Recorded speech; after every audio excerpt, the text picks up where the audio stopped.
Dạ. Thắt nghiệp ơi. Thắt nghiệp tao phải can với nha. Đây nè, đây nè. Alo. Ủa, chở đi ăn con này nhiêu bao rồi?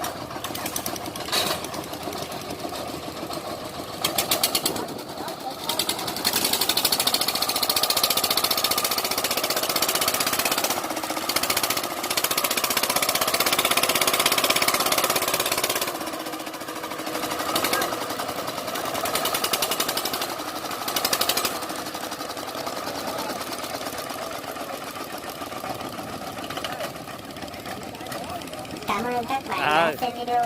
Nhớ bấm like và đăng ký kênh để nhận được thông báo khi có video mới.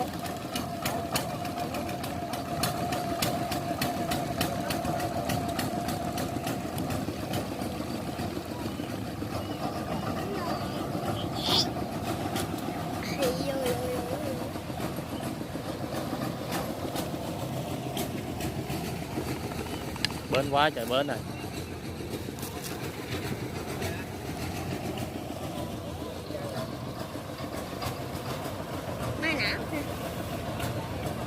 Cà đá không canh cà đắng đi.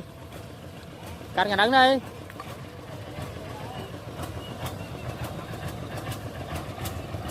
Đây coi. Cầm đá một ánh nhé.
Chơi vượt chướng ngại vật này lên cái bãi này.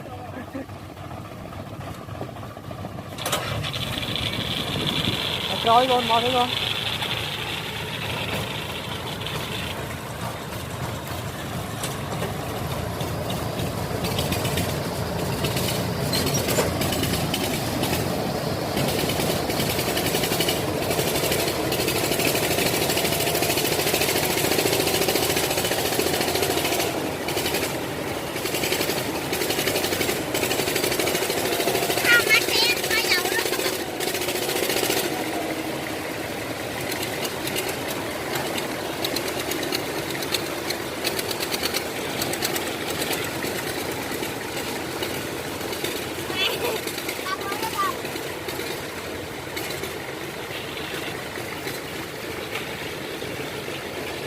Ôi.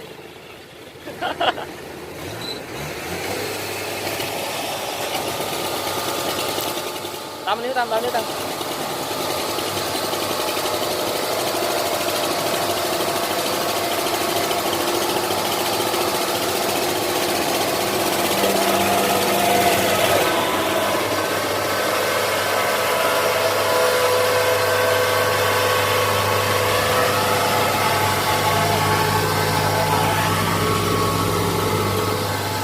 Tâm ơi, Tâm.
Có.